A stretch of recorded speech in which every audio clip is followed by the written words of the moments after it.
Radio Free Skaro. The very name signifies, well, radios. Freeness. Skaro. Which incidentally was where my old enemy, the Master, was finally put on trial. But that's another story.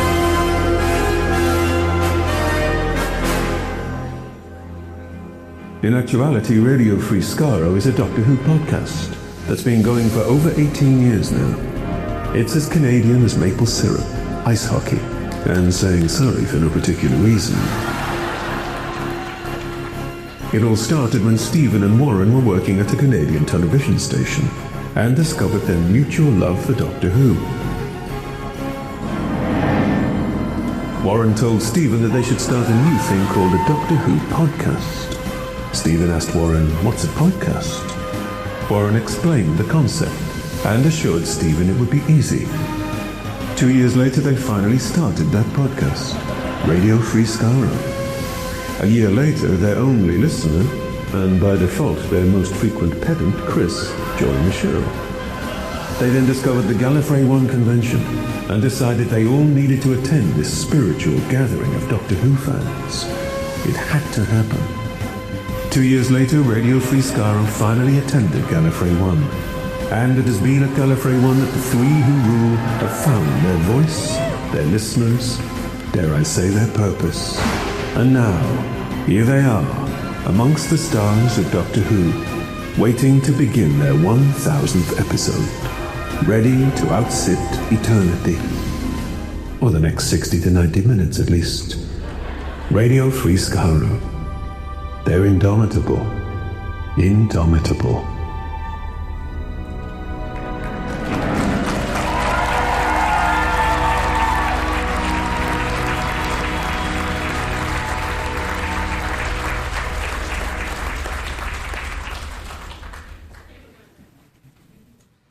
Radio Free Skaro!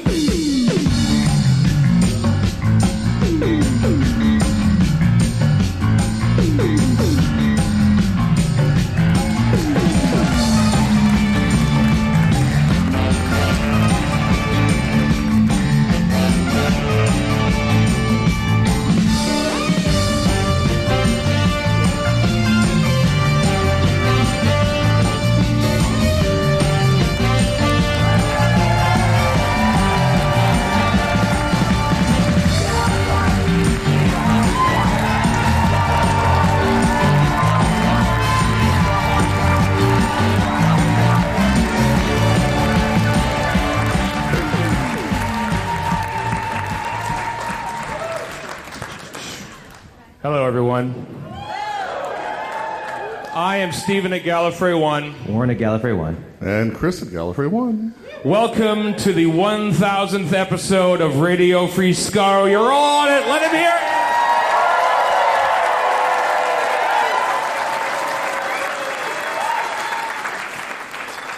We started 18 and a half years ago, and I did the math about 6 months ago, and it's astounding that our 1000th episode is this very thing on stage right now.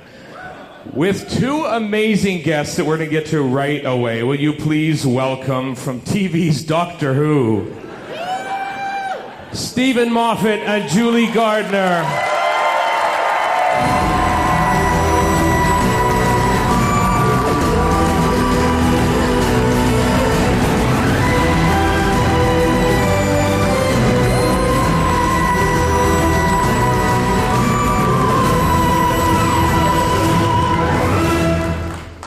Hello. I was going to ask Julie, it's early days, but how is your first guy? And you've already got a ribbon scarf that's about 17 feet long. So I've got really competitive, so this is my plea to you all. I'm trying to beat Steven. And when I arrived, he was way ahead, but I've begged. I've had no pride, so... hold on. I have a malfunction.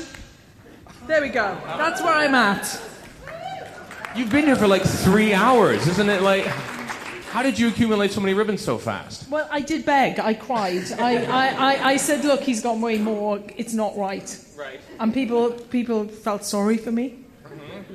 Is this your first ever Doctor Who convention, Julie? It's not, but it is my first ever. That's her music. Thank you. Julie Gardner, everybody. It was brief. I enjoyed it while it lasted. This is my first Gallifrey One. Yes, it is. Bid her welcome, everyone. Steven Moffat, this is your first Doctor Who convention, though, surely, isn't it? I haven't done that many, if you're assuming I have, but I've done Gallifrey One before. Yes, you have. I did 3 before I was showrunner and 1 immediately after. And this is, I think, my 5th? Yeah, my 5th. Did you ever go to them when you were, like, a kid? Not like in one. the UK? No, really? I really, really didn't. No, not. How come? I don't know. I was in Paisley. Paisley is, if you can imagine an armpit having a rectum, that is roughly on the map of Britain where it is. And nothing ever happened there. But I come from Paisley, and so does David Tennant. So there you go. There must have been something in the water. Yes. Just not very much of it. Well, okay, I want to know the timeline, Julie, because it's like 2022-ish. I don't know when. Chris Chibnall, Jodie Whittaker are leaving. Bad Wolf is a well-respected production outfit. Russell T Davies is going to come aboard. What is the timeline of you getting involved in Doctor Who again after 15 years away? Well, it was very timey-wimey. It was, I had to say that. Yes. Call out to the greats. It was very unexpected. So we were just doing autographs and some people were asking me about this. I really, really did not expect to be coming back. I'm so thrilled, honoured to be back, but it was not ever something I thought was going to come up. You know, someone did say to me, did it feel like an April Fool? And it did. Russell called me and said, what would you think? And I just knew the tone of voice. I'd heard it before, that it was not really what do you think. It was like he was already in. And I said to him, are you sure you want to go back? And because Russell was like, I'm not going back. I've got all these ideas to go forward. And what I was really asking him about going back was how would he feel emotionally, because the show had already been such a massive part of our lives, and we'd been on it felt for so long that people had got married, people had got divorced, babies had been born. We were making Doctor Who, Torchwood, the Sarah Jane Adventures. It was a real family of crew in Cardiff, and I felt how would we ever replicate that? And of course you don't replicate that. That's what he knew, is you make something different. And as soon as I knew he was doing it, Jane Tranter and I knew we would want to help. We'd want to, as I kept saying, carry the bags. Right. And then how he soon? Just groaned when I said carry the bags, but that's what you do as an EP. You're there to try and serve the vision, as I did with your episodes back in the day. Don't recall you carrying my bags, but now that I know it's available. I remember heavy bags. I remember, Stephen, we can't afford it. And Stephen going, yes, you can. And I was going, okay. How soon did you beg to get back into the show? That did you have to how soon did you know? Did Russell phone you first? No, I don't think he didn't call me at all. He emailed me. He avoided you? No, he avoided me for a long while because he sent me an email. I got an email quite late at night. Sue and I had been out boozing, and we came back, and I got an email on my phone, and I looked at it, and I thought, that can't be real. It's not real. Is that email really there? Has he read The Writer's Tale? I mean, okay. And I didn't even mention it to Sue. I thought, I'll check if that email is still there in the morning. And I did phone him up, and phoned him up the next day and said, because he was being announced later that day. That's how late in the day I was informed. And I opened with, have you read The Writer's Tale? He went, oh. And I thought, he doesn't remember what it's like. He doesn't. I now know how long it takes you to forget. That's good. So, I wasn't involved at that point. He just kept, I was interested in what he was planning. So I kept asking him, what you're doing, what's going to be different. And he said, yeah, but that's exactly the same, isn't it? And he had these ideas, all sounded very exciting. And he kept saying, well, if you do one, and I was saying, I think I... But then I just by, because we kept talking by email, I I was trying to think if there was anything I hadn't done ad nauseum on the show already, and I thought, what if he couldn't move? What if he... And that was my pitch. I said, well, if he stands in a landmine, like in Genesis of the Daleks, but he can't move for the entire episode and has to talk his way out of trouble and end a war and do all of that without moving a muscle. And I sent the email, and I was honestly getting up from my desk, having sent it, and instantly an email pinged back saying, yes, that one, do that one now. So I said, oh, okay. And I thought, I'm going to have a conversation with Sue now. Let me tell you, the very first conversation I ever had with Sue about Doctor Who was many, many years before. I'd been offered The Empty Child, obviously, or it wasn't called that then, episode 9 it was called then, and she said... And I said, do you mind if I just go and do Doctor Who? And she went, what? I said, I just Doctor Who. Why? I quite like it.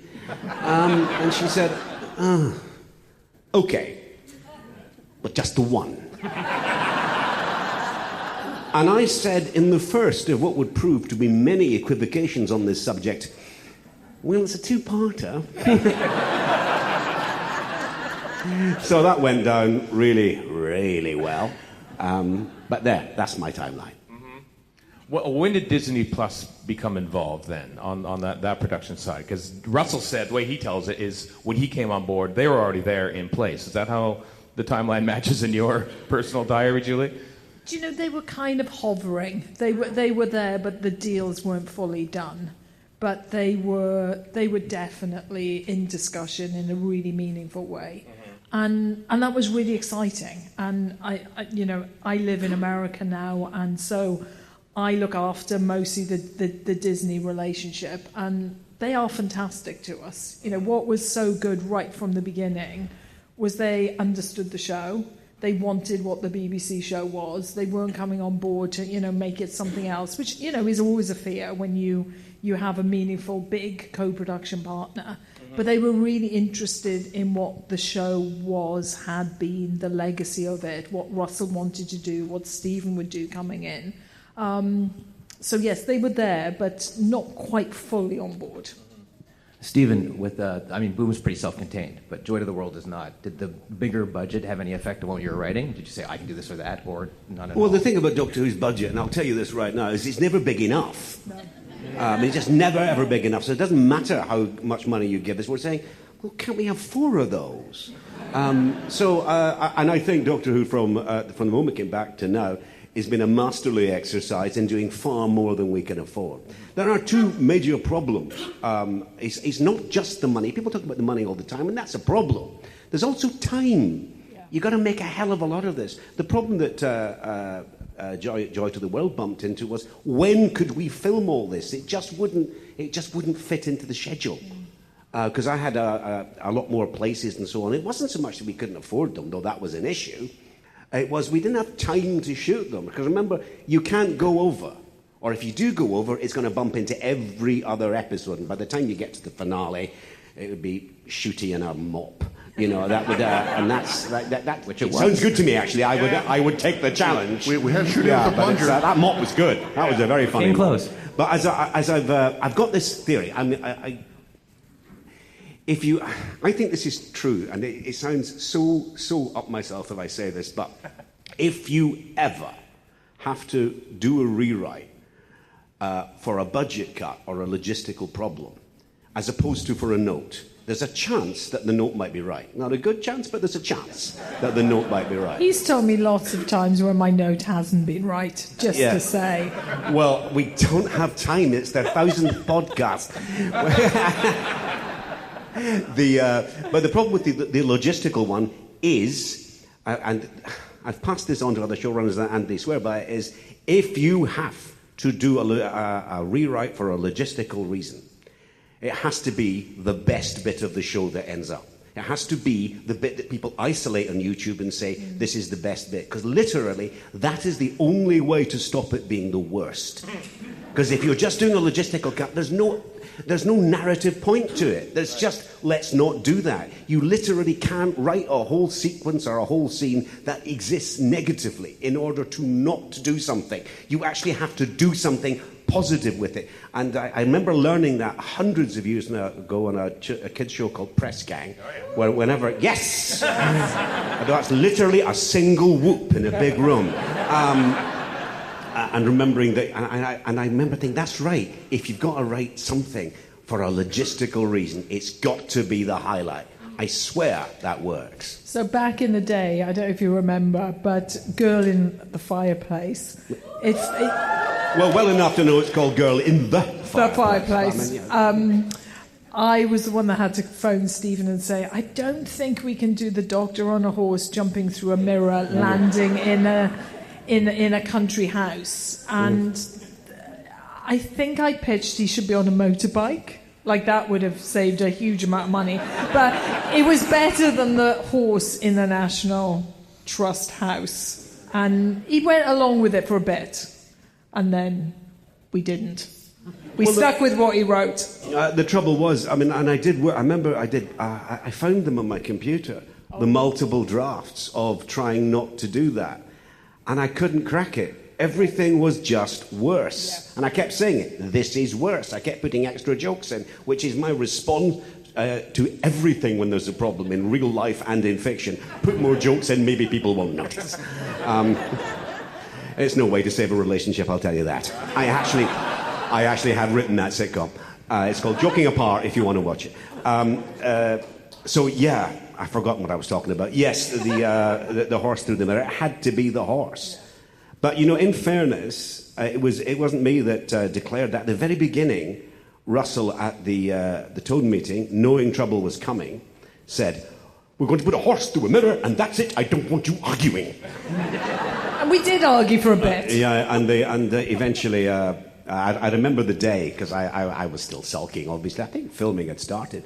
And I was summoned out to the car park to see Phil and Russell, and I thought, I'm being executed. This is really bad. It's like that bit in Goodfellas where you're come down to the garage, you'll be a made man. I thought, no, I'm going to be killed by Russell and Phil. And they said, no, we're going to do the horse. A sentence that's out of context. And so we proceeded. But yes, and I'm very glad we did. I'm very glad we did. It doesn't work without him coming through a horse and a mirror to save Madame de Pompadour. I said that sentence, there we go. You talked about productions backing up on each other if you go behind schedule. What was the challenge like then, making 2 seasons basically back to back as you did with the current era? Was that added complications to having to do so much in such a short amount of time? It's there's always 3 things. There's the script writing. So can you and Stephen was just talking about having a timer so that he knew on another show that you had to deliver a page every 20 minutes. And Russell is very similar. They're both very aware of what is required when. I'm very rigorous on that schedule. So you've got to have that piece done. If you don't have the scripts, you can't do anything. So that's the first pressure, is how do you keep that momentum of script going? And then with production, it's always how many days can we afford to film? How many scenes can we, film in a day? Can we make it? And then you get into VFX, because, that's the added thing about if you have a bigger budget, you're going to do more VFX. Obviously, we have way, way, way more complex VFX in these 2 seasons, but you're always working out, what's the time for that?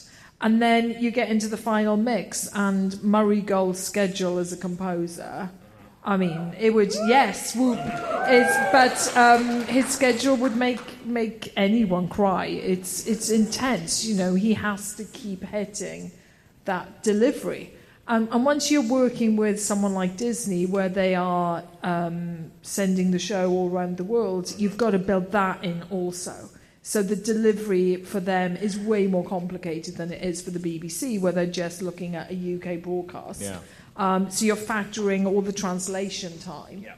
So it's a big matrix. You're always, I'm always staring. My life is built into the calendar of Doctor Who.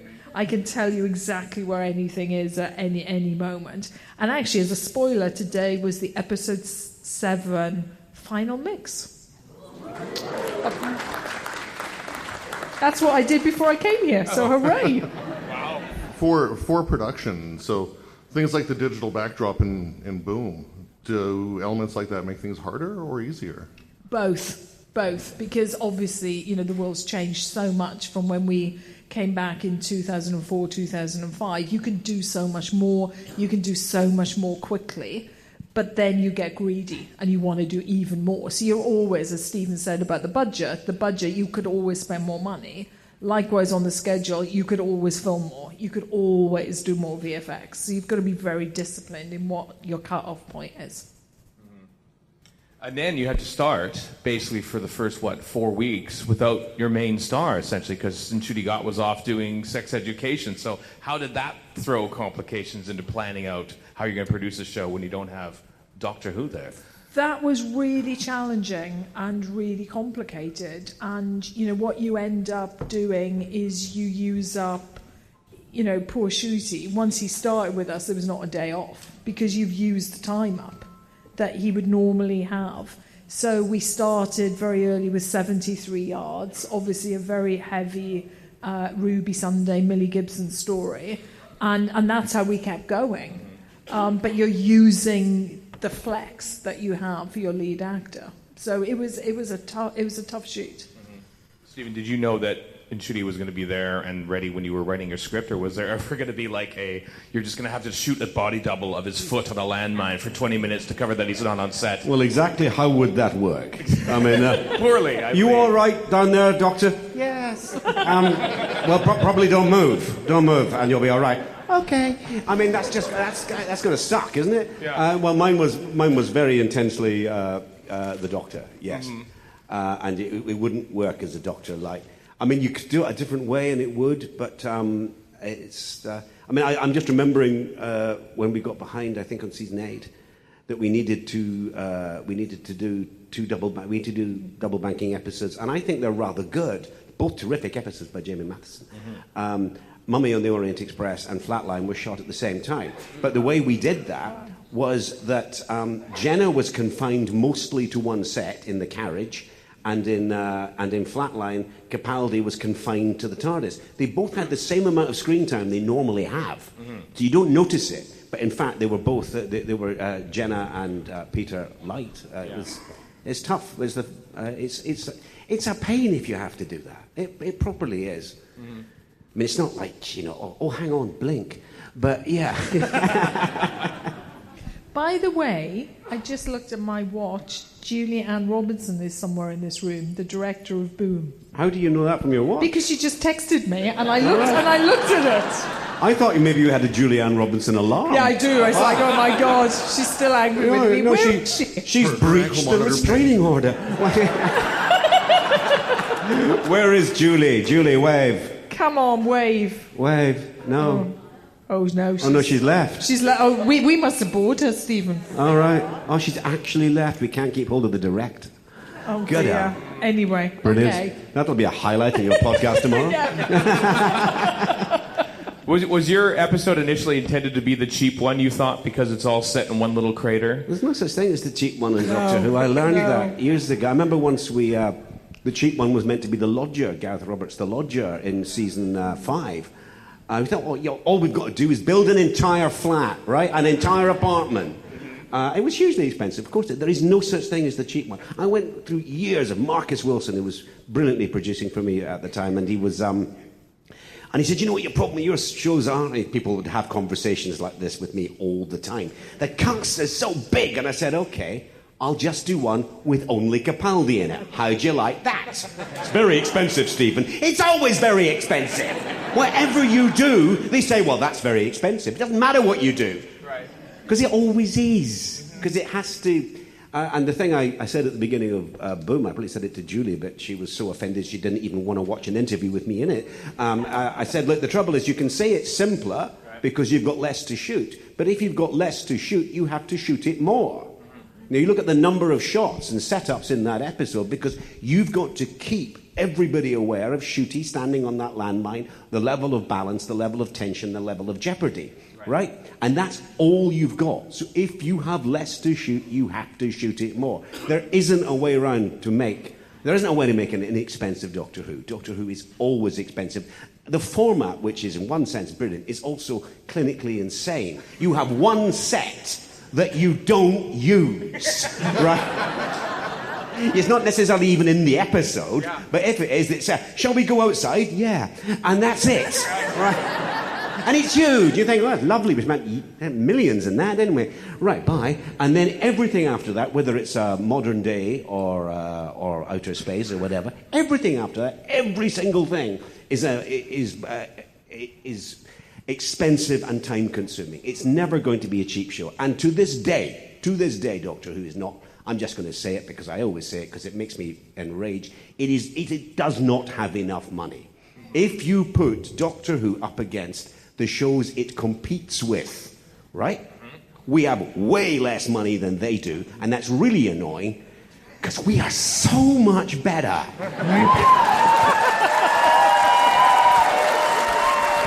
And while I'm saying that to an easy crowd, I would say it to a tough crowd too. I'd say, no, you just show me the sci-fi show that's got this many ideas, this many stars that came out of it, this many brilliances. It genuinely is the best of its kind. So why, as I continually said during my time running the show, and as I said on the way out the door, why isn't it the most expensive show in the world? And if you made it the most expensive show in the world, I would still be complaining. So, speaking of high watermarks, you mentioned Heaven Sent, the single Capaldi. How difficult just to write was that? Because the amount of stuff you got to keep in your head that's going on with one person is insane, frankly. It was an odd lesson because you suddenly realise how much dialogue depends on two people. You've got no yin and yang. You've got no. You realise that Capaldi's just going to stand there, and he's not going to be bouncing off anybody else. He's literally going to be talking to walls for 50 minutes. I mean, I did. I mean, it went down pretty well. But I remember the day it was going out, thinking, "What in the name of God have I done?" Art house Doctor Who was asking for it, but it was it was a good show. It was a tough one to write, but to be honest, I say it was a tough one. It was not the toughest by any stretch of the imagination. There is something very, very stimulating and exciting about just placing a ridiculous restriction on yourself. Mm-hmm. Thinking, okay, what if he can't move and he's standing on one leg, right? What if the Doctor's no in it? What if? Those things are actually stimulating. When someone says to you, write anything you like, you say, what? Couldn't I have a budget cut? So it's, yeah. No, it was not the toughest. The toughest. Well, I'll tell you what the toughest were. The toughest were the 11th hour. Oh, wow. I was terrified of that because, at the time, absolutely everybody, including the woman to whom I'm married, I thought, you're absolutely fucked on this. I mean, and I'll just say the word doomed, so you can edit that in later.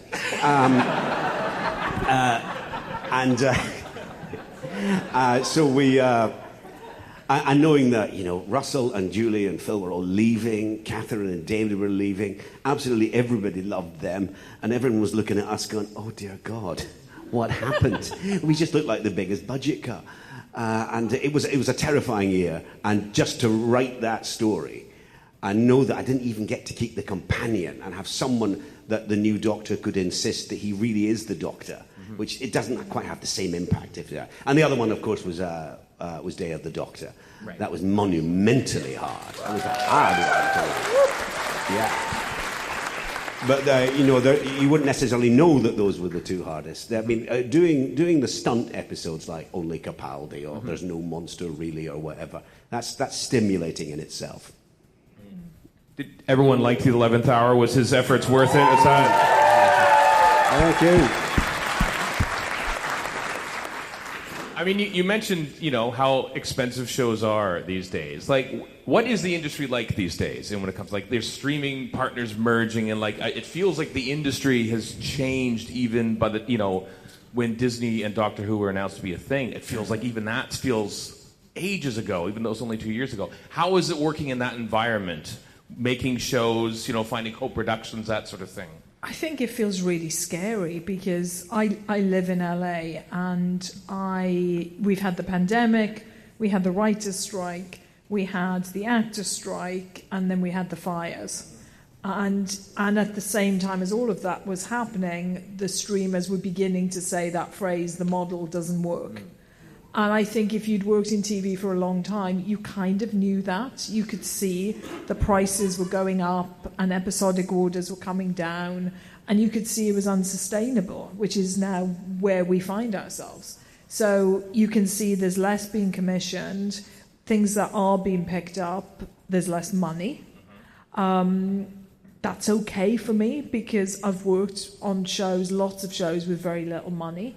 So you can kind of box and cox your way through. You kind of know, to a degree, what you can do. But for some producers, they've never worked in that climate. So there's a lot of uncertainty and fear. But at the same time, we have the best jobs in the world. And I really believe in television. I am who I am because I watched so much TV as a kid. And it's where I found my window into the world and where I understood people and narrative and story. It's so there will always be a way, but it's a very, very tough time. You probably want to play some optimistic music under that. It's just a thought. I'd say I am the Doctor building. Yeah. It's not that gloomy. I'm saying we kind of endure and we march on, but it's hard. It was a bit like an episode ending, I gotta be honest. Somehow we'll make it out of here. I believe in you, Doctor. Why? It's a two-parter. We'll come back tomorrow. We found a way to make a show really cheaply. It's okay. Have you experienced a similar, you've done like The Devil's Hour and stuff, like with Peter Capaldi? I mean, is it tough to sort of find your footing in trying to get new series commissioned even and finding broadcast partners? Not when you're Steven. I've got recently, and I wouldn't actually complain about this, but I've got one series that's been greenlit that's going to go, right? That's from, I wrote 5 different pilots. Wow. And one went. Now, actually, it's not bad odds, but no, it's but all of those scripts would have been really good. So I think it's decent odds. I think it's reasonable odds in the sense that I'm always talking to new writers or young writers, and they were saying I've got this script, and I'm always saying I said a few months ago I've got 5, right? And I don't mean to point this out, and I can verify it's true. I'm me, right? I've got 5 of these bastards. Don't tell me about your one script you can't get going. So yeah, and then they hit me because they think, you arrogant shit.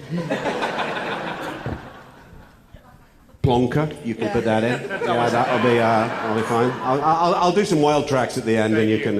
We did talge about this backstage about not swearing, so it's working out really well. So far we haven't done any spoilers, have we? I don't know any spoilers, so I'm absolutely safe. I'm saying nothing. Yeah. Other than it was the final mix of episode 2.7 this morning. 2.7. 2.7. Yeah.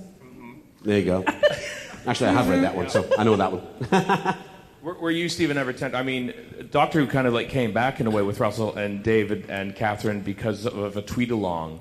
Did you watch, and they thought we should get the band back together? Yeah. Have you ever thought, get on the phone and say, oh, Matt and Karen, let's get the band back together, and then you could do it again, is this going to be the thing? And a couple of years from now, Chris will get Jodie and Mandit back on the show, they'll do their own. The thing about David and Catherine and Russell and Julie is none of them are married to Sue. And I was recently out for dinner with Sue, obviously, and with David and Georgia. And David and I were talking away about Doctor Who, obviously. And Georgia and Sue were looking at each other saying, Christ. And Georgia eventually just says, could you two stop? And if either of you do this show again, we will leave you both for each other, okay? I mean, it's...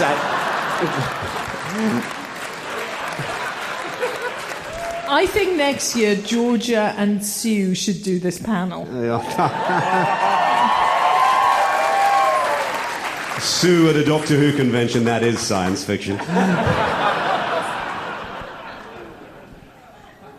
I hate to alarm people, but in March, that is in next month, it's going to be the 20th anniversary of the return of Doctor Who to our screens. Yeah.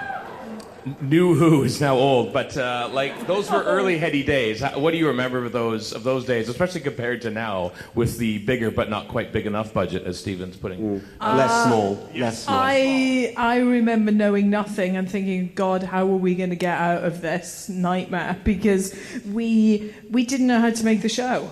You know, the thing I always remember was when we shot with the Slithines for the first time, and I mean, it was a car crash. It was like we were standing there.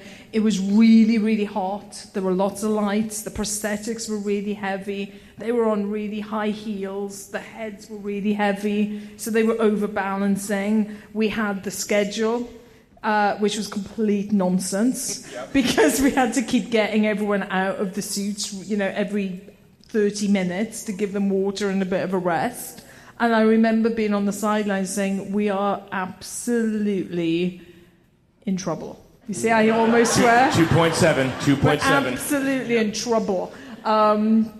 But so we had to learn. We had to learn on the job. And that's scary as a producer, where you want to be in control and you want to be organised, and you've got your calendars and your delivery, and you're reporting into the BBC and you're saying, yeah, it's going really well. It's going really well. When you look at those rushes, don't worry, we're doing the second part tomorrow. We just made some changes.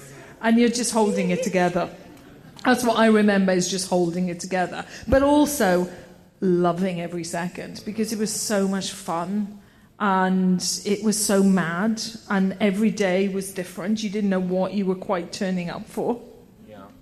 Did you appreciate? I mean, you had a bunch of nerds like Steven Moffat, Mark Gatiss, and Russell T Davies around who loved Doctor Who since their childhood. But did you get the sense that it would hit in the public eye as much as it did when you were making it? I knew what we were making was good. You can tell when something is working. But you absolutely never know if that's going to equal the audience embraces it. You just don't know. You never know when you're making something. Do you feel that? If it's going to be successful, it's impossible. I remember you not knowing. Oh, not knowing at all. But I was a bit more of a remove from it. I was only doing 2 episodes. What, so did you think we were going to fail? No, I thought it was an absolute dead cert. I thought there was a definite... Well, you could have told me. I did tell you. I honestly sat in one of those office blocks at the BBC saying, no, it's an absolute lock-in. It's not a problem. This is going to work. Because it's so good, it's going to work. I have no recollection of that conversation. I would have. Well, I was talking. You probably stopped listening. I think I did.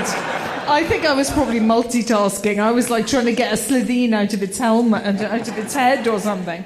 Yeah, we didn't know. We really didn't know, because, you know, a sci-fi show hadn't been on prime time in that kind of slot for ages. There hadn't been like a family show like that. Which was actually the reason it hit. Yes. It was and that's why I thought it was going to. There was nothing else doing that. An adventure sci-fi that isn't like the other sci-fi shows where everyone wears a uniform and is very cross and says science. It's funny and it's cool, right? Yeah. And it's But that's the bit. Cool. You just said cool. I never felt cool. I've never felt cool. I didn't mean you. Oh. I mean, I meant the show. They like me more than you, anyway. Everybody likes everybody more than me. I'm the one they don't like. Come on. Oh, rubbish. So back in the day, there was this slow drip of the lore. So Time Lords, Gallifrey, whatever. Did Disney have any objections to just opening that faucet and just having everything from the go? They didn't have any objections. They just needed to talk about it. You know, which is a bit like me coming on the show in 2004, where I'm sorry to say I hadn't really watched it. And I'd be the one in the meetings go, what? He's from Gallifrey? Okay, do we see that? So they just had questions. And they wanted to bring in a new audience. They wanted to build it. So it was a conversation rather than objections or anxiety. It was like, okay, lead me by the hand here. I just want to point out that, like, when you said I hadn't even watched it, I heard a smattering of one person clapping. It's just like, yes, you never watched it. Brilliant.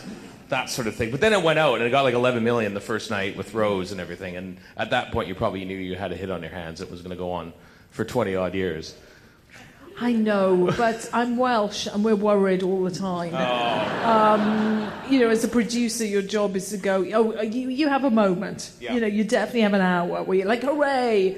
And then you've got to solve the next problem or think about the next schedule. Do you find that? Do you ever enjoy it? At the time, not at all. No. There are two really, really enjoyable moments in the show. It's when you get the show, when you've greenlit, when the show gets greenlit, you think, it's going to happen. That's incredibly enjoyable. And the other really enjoyable part is when it's definitely over. When it's finished, you think, and I always think, is that it? Have we locked everything? I think, oh, thank God it stopped. So those two bits are great. Then there's a really unpleasant thing where you actually have to put it on television. I don't like that. I think because then people start expressing opinions. And I always think it'd be nice to make a show and leave it in your garden shed. And just say, no, we made it, it's lovely, I might show you a bit someday, but I don't want you spoiling my fun. I think it's safe to say that season 2 of Doctor Who is coming in spring. I'm not giving any definite dates there. Is there anything you can tease about season 2 coming up? And indeed the war between the land and the sea that's also coming at some point. At some point. I'm just very excited for season 2. I mean, obviously I would say that, but I think it's so wonderful to see Ncuti in his second season. And he's an epic Doctor. He's very, he's going to get pushed a lot in season 2. He's emotional, he's funny, he's so light on his feet, he's so dynamic, he's vivid, I think is that's a spoiler from another show. That is a word used. Anyway, I'll say no more on that. And then the war between, we're very early in the edit. And that's exciting to see that, to see something connect, something that's part of the universe that stands on its own, that is a little bit more adult, but it's a big show. So that's exciting. Yeah, but early. Yes, I mean, Gawa said, I think in an interview that he felt more at home with the character in season 2, probably because he came in kind of halfway through. Did you get that sense in his performance through it, as that whole 2-season production block went along, that he was more comfortable with it by the end? I think he hit the ground running, because it's like the very first scene he shot with us when he was shooting Sex Ed was the climax to Fine Time. And that's a massive scene. That's a big scene. That's a big emotional scene. And he hit it right there and then. But it's lovely, we know the Doctor more. Well, it's always the Doctor, but we know what Ncuti brings to it. And we see him in a new dynamic with Belinda Finch, played by Varda Sethu. It's brilliant to have Millie Gibson back as Ruby. So, there's like a family of characters that you're enjoying. Steven, I know it's gone out in the UK already to much acclaim, but I'll give you a chance to plug it here, because Douglas is Cancelled is on BritBox on March 6th here. Can you preview that to the audience that have not seen it? Right, for those of you who haven't illegally downloaded it, and what's the matter with you? It's so easy now, I can do it. It's a show about a newscaster who makes a joke at a wedding that's a bit sexist, and it is reported on Twitter, which I insist on still calling it, because X is a bloody stupid name. And it spirals out of control, and his co-presenter, played by the wonderful Karen Gillan, it reveals a very complicated relationship between the two of them. I cannot believe how dull I have made this show. Look, there's a lot of jokes, and episode 3 will kill you. But Karen is simply extraordinary. It's completely brilliant. That's very kind of you. I do think it's a show where you have to watch all of it. I would say that, wouldn't I? But don't assume you know what it is or where it's going by the way it starts. It's only the 4 episodes. It's 4 episodes. They're quite short episodes. That's how I promote things. It'll be over soon, darling. The British way. I used to tell people when I had a play on in the West End, and I used to say, be back on the streets before 9:30. I mean, come on. What more can you say? Just time for dinner. Yes, time for dinner. It's be over quickly. If you hate it, you'll hardly remember it. I want to wrap up by saying 2 genuine nice things to each of you. Yes, I know, because I've thought this a long time. And Stephen, I thought when you wrapped up your first time on Doctor Who, it was Twice Upon a Time, you could have been excused for putting every single reference and indulgence into the script. But instead you gave your friend and collaborator, Mark Gatiss, the lead starring role next to 2 doctors, and you made him the Brigadier's grandfather. And I thought it was a selfless and wonderful thing to do. So thank you for that. You must also remember that Toby Whithouse is there too. That too. He's in the shell hole with. So I always thought it was they were sort of my 2 top writers, and I rather regard it as a portrait of the writer room. You let them out for a bit, you mean? And Julie, I mean, you have been front and center with Doctor Who since 2003. Crucially, you've been on like Doctor Who Confidential and explaining the process of making the show. And you have allowed a lot of women in the industry to allow their voices, inspire them to have their voices heard, not only on screen, but at the very top of production. You've inspired a generation of young women in television, so well done to you for that. Thank you so much. That means so much. Thank you. All right. Everyone, Steven Moffat, Julie Gardner.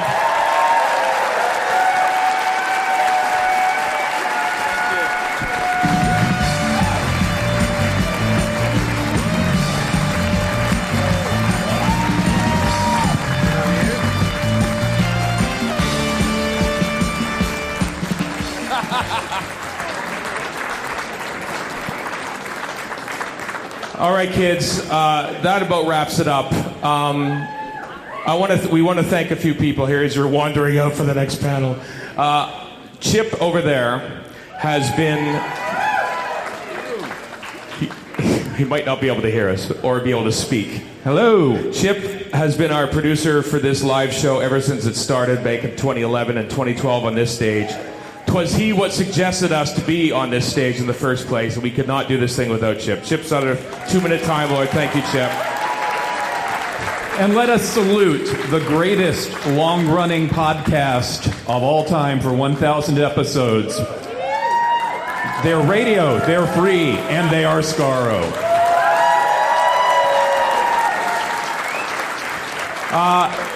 Big thanks to Paul McGann for the voiceover. Big thanks to Graham Kibble-White and Jack Kibble-White for the opening. Thanks to Ken D for having that set up. Enjoy the rest of the convention. So, I am Steven at Gallifrey One. And we're at Gallifrey One. And Chris at Gallifrey One. So long for now.